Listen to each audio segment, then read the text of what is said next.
이렇다라고만 했거든요. 네. 일단 한번 해볼게요. 몇 페이지? 이게 142페이지인데 네. 사실 너희들이 해도 할 수는 있거든. 네. 그냥 잠깐 이야기를 하고, 왜냐면 오늘 해야 되는 매개 변수의 미분법을 증명할 때 합성함수의 미분법을 써야 되거든요. 합성함수의 미분법은 이거였어요.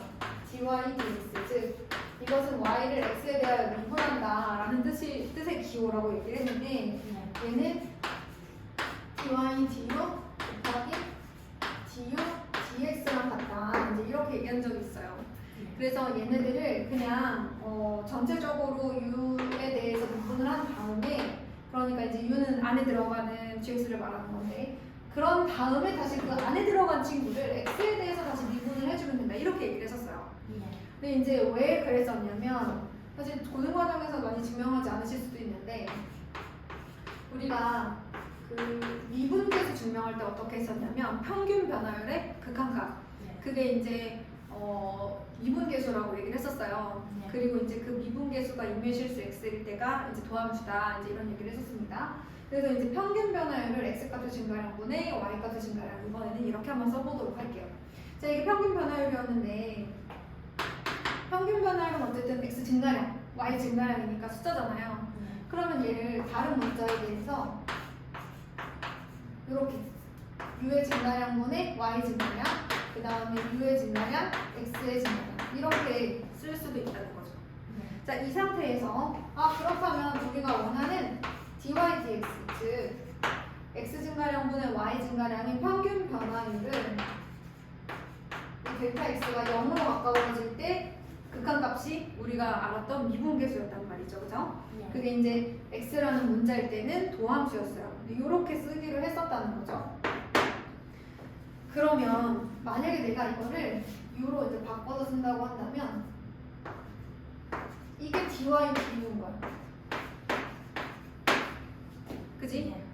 그 다음에 또 마찬가지로 델타 x가 0으로 갈 때 여기 있는 델타 u 나머지 델타 x, 요게 뭐야? du dx. 그게 도함수니까, 그치? 임의실수 x에서의 평균 변화율의 극한값, 이게 이제 도함수였기 때문에, 그죠? 기억나시죠? 그래서 우리가 이제 이거를 이렇게 쓸 수가 있다고 했어. 자, 그럼 다시 한번 리미트 델타 x가 0으로 갈 때 이제 우리가 뭐 해볼 거냐면, 얘를 뭐 할까? 우리는 dy dx를 구해야 되니까. 그런데 아까 선생님이 이런 얘기를 했어. 델타 x분의 델타 y는 이렇게 쓸 수 있다. 증가량은 숫자니까, 그치? 그러면 델타 x분의 델타 y를 델타 2분의 델타 y, 그 다음 델타 x분의 델타 2, 이렇게 쓸 수 있다고 했고, 극한의 성질 기억나시나요?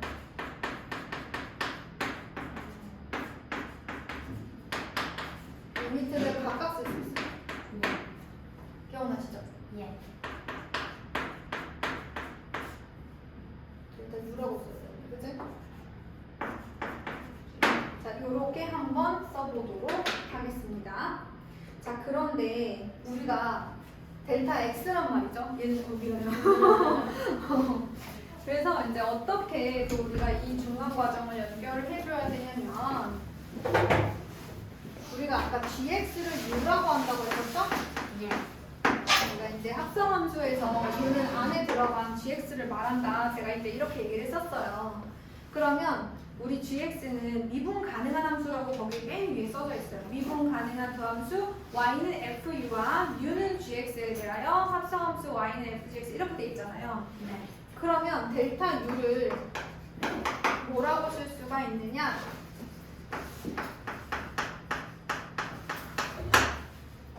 그 u는 gx니까 얘의 변화량은 함수값의 변화량이잖아요. 이렇게 쓸 수가 있는 거죠. 이해됐나요? 그냥 있는. 예. 변화량이죠. x에서 델타 x까지의 함수값에서 x까지의 함수값을 빼주는 거죠.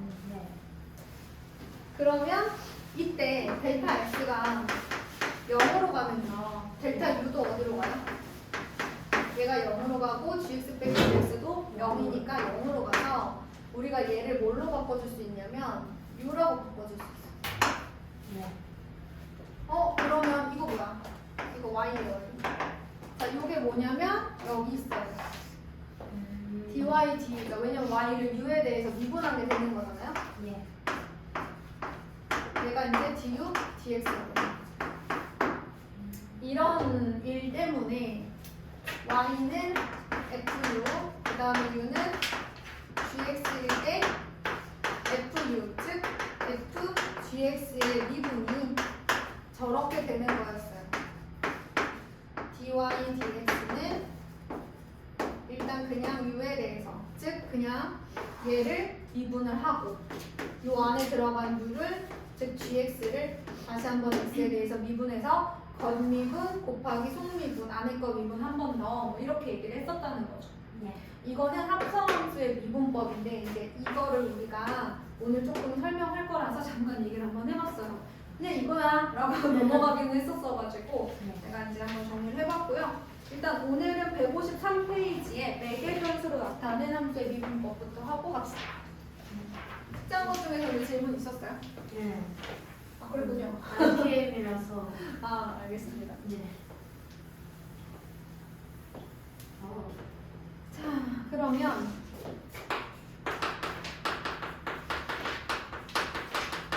매개 변수로 나타낸 함수의 미분법이에요. 그래서 이건 언제 써먹을 거냐면 뒤에 예제를 보면 알아요. 뒤에 예제를 보면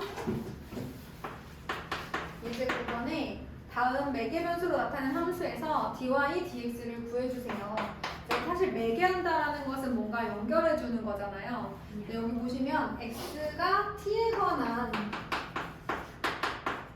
식으로 되어 있고 y는 2분의 1 t 제곱 마이너스 3으로 되어 있습니다. 지금 같은 문자 t에 대해서 x도 설명이 되어 있고 y도 설명이 되어 있어요. 그럼 이럴 때 이것을 dy, dx는 어떻게 구할 수 있느냐?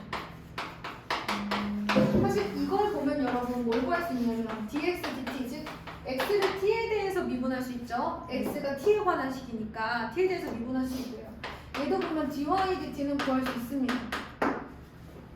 y를 t에 대해서 미분하면 되니까요. 그렇죠? 근데 그걸 가지고 우리가 어떻게 저 친구들을 해나갈 것일까 하는 문제예요. 그래서 t가 매개 변수가 되어서 y와 x를 연결해 줄 수 있을 것인가. 그러면 우리 한번 앞에 설명을 다시 한번 돌아가 보도록 할게요. 매개 변수라는 것은 두 변수 x, y 사이의 관계를 변수 t를 매개로 해서 x는 ft, y는 gt의 꼴로 나타낼 때 이 t를 매개 변수라고 얘기한다. x랑 y를 같은 변수 t를 매개로 하여서 이제 나타낼 수 있을 때 우리가 t를 매개 변수라고 한다. 그럼 이럴 때 우리가 dy, dx는 어떻게 나타낼 것인가? 즉 y를 x에 대해서 미분한 값이 알고 싶다면, 식이 알고 싶다면 어떻게 해결할 것이냐예요. 자, 그런데 우리가 아까 선생님이 합성함수의 미분법을 살짝 이용해보자 라는 얘기를 했었거든요. 만약에 아까 우리 dy, dt 할 수 있다고 했잖아요. dy, dt는 이거 t에 대해서 미분하면 되니까요.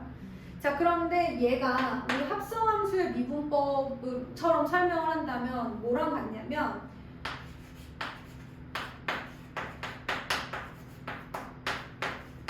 얘랑 같겠죠.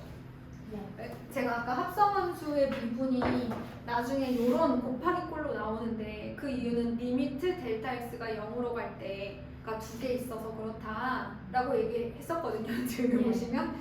그래서 이제 리미트 델타 x가 0으로 갈 때 뭐 델타 y, 델타 x 그 다음에 곱하기 델타 뭐 x, 델타 t 뭐 이런 거 있는 거라고 치자.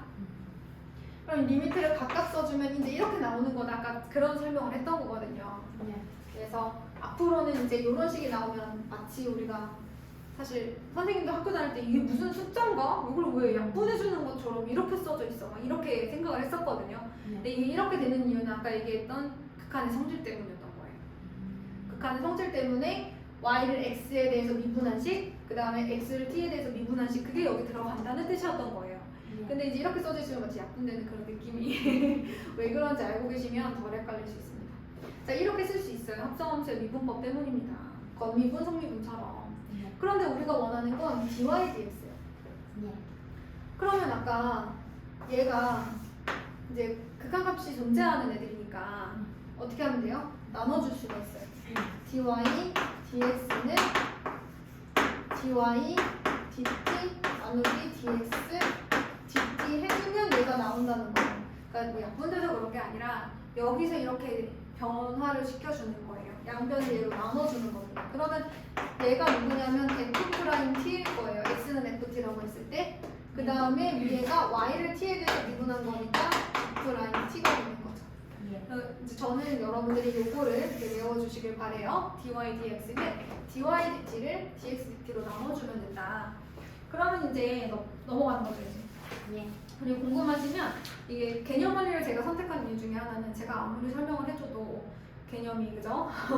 영상을 보더라도 뭔가 찜찜하거나 궁금한 게 생길 수 있는데 그래도 개념 원리는 설명이 자세히 나와 있어서 그때 읽어보셔도 돼요. 예. 자, 예제 9번에 제가 아까 얘기를 했었는데 1번에 x는 t제곱 마이너스 t가 있고 y는 2분의 1 t제곱 마이너스 3이 있을 때 dy dx를 구하라고 하면 같은 문자 t에 대해서 설명이 되어 있기 때문에 dy dt 나누기 dx dt를 하라고 했습니다.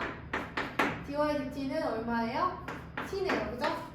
dx dt는 2t 마이너스. 예. 네, 이렇게 해주시면 된다. 그런데 아까 우리가 얘를 나눠준 거잖아요. 0이면 안 되잖아요. 예. 그래서 t는 2분의 1이 아니다.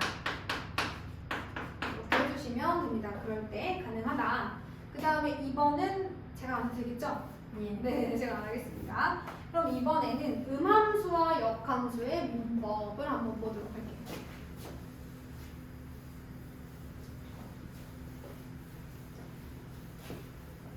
자, 일단 첫 번째, 음함수라는 것이 무엇이냐.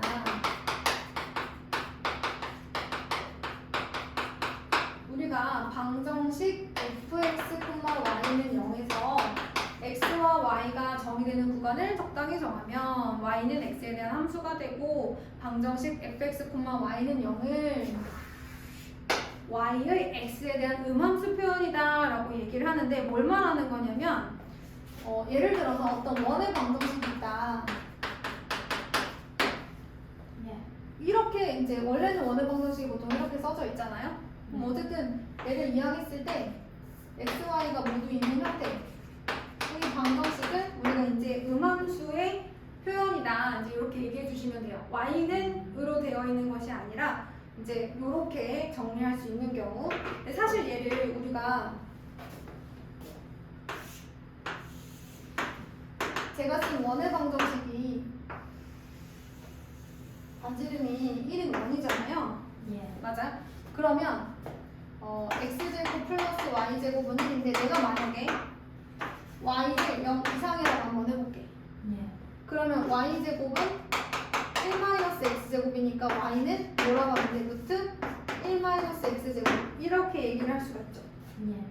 그 다음에 만약에 y가 0보다 작다 치면 마이너스. 그쵸? y는 여기에서 y가 음수라고 했으니까 얘의 제곱의 근원이 y인데 그 중에서도 음의 제곱근을 찾는 거니까 마이너스 루트 1-x제곱 이렇게 얘기할 수 있잖아요. 예. 그러면 이 부분이 어디냐면 y가 0보다 크거나 같은 부분 이 부분이 바로 이 식이에요. 예. 그럼 우리가 정의역을 마이너스 1부터 1, 그 다음에 치역을 0부터 1, 뭐 이렇게 정해 놓으면 이 함수가 정의가 될 거 아니야, 그치? 예. 그러면 얘는 뭐가 될 수 있는 거야? 얘를 y는 x에 관련된 식으로 나타낼 수 있다? 그러면 이런 애들이 다 음함수의 표현이 되는 거예요. y와 x의 범위가 적당히 정해졌을 때 함수로 나타내어질 수 있는 형태의 방정식이 다 음함수의 표현이라고 보시면 돼요. 그럼 얘를 어떻게 미분할 거냐예요. 어떻게 미분할 거냐면 밑에서는 이렇게 이제 설명을 하고 있습니다. x, y가 적당히 정해졌을 때 함수로 표현이 가능한 이런 친구들이 다 음함수의 표현인데 그 친구들을 y를 x에 대한 함수로 보고 즉 이런 거예요. x를 미분하는 건 어렵지 않아요. 전체 함수를 x에 대해서 미분하는 건 어렵지 않아요. 네. 그런데 지금 y라는 친구가 x를 안 가지고 있잖아요. 예. 근데 쟤를 어떻게 우리가 그 x에 대해서 미분을 할 수가 있냐는 거지. 우리가 보통 미분을 할 때는 x를 t에 대해서 미분하든 y를 x에 대해서 미분하든 이렇게 하잖아. 두 문자에 대해서 미분을 하지는 않는다고요. 예. 맞죠? 네. 자, 그러면 저걸 어떻게 할 것이냐? 여기선 이렇게 얘기를 하고 있어요. y라는 친구는 x에 대한 어떤 함수라고 봐라. 그리고 x에 대해서 미분했을 때 dy, dx를 구하라. 이렇게 얘기가 되어 있어요. 그러니까 y라는 친구는 이 자체로 그 y는으로 정리했을 때 f에 대한 함수로 정리가 가능하니까 y라는 애를 그냥 fx처럼 생각을 하라는 거지. 자, 무슨 말인지 보여줄게. 그럼 얘를 미분하면 어떻게 되냐면 얘는 2x가 되는 거야. 예. 얘는 이 안에 fx가 있다고 생각하는 거야. 그러면 2y 곱하기 y 프라임 이렇게 하는 거지. 그 왜 건미분, 성미분 하는 것처럼. 이름을 붙여줘야 되는 아, 그렇지, 그렇지. 이런 없어져야지. 이렇게. 그래서 겉에 y 제곱을 미분하고 안에 거 y를 한 번 더 미분해야 되는데 그게 누군지 모르겠냐 y 프라임이라고 쓰는 거지. 예. 근데 이 y 프라임이 사실은 누구야? 너희들이 찾는 dy dx잖아. 예. 그럼 다 같은 표현이잖아. y 프라임, f 프라임, x, dy dx 다 똑같은 표현이거든. 예. 여기까지 괜찮아? 그러면 우리는 뭘 구하는 중이다? 얘를 구하는 중이다. 그래서 얘를 빼고 나머지 다 이항. 그리고 양변을 2와 2로 이렇게 넣어서 y 프라임은 뭐가 되는 거야? 마이너스 y분의 x 이제 이렇게 되는 거지. 여기서 y 프라임을 뭐로 바꿔줘야 돼? dy dx라고 써도 되는 거야. dy dx든 y 프라임이든 상관이 없습니다. 이런 식으로 문제를 풀 수가 있어요. 자, 그러면 문제를 한번 풀어보도록 하겠습니다. 역함수의 미분법도 한번 해볼게요.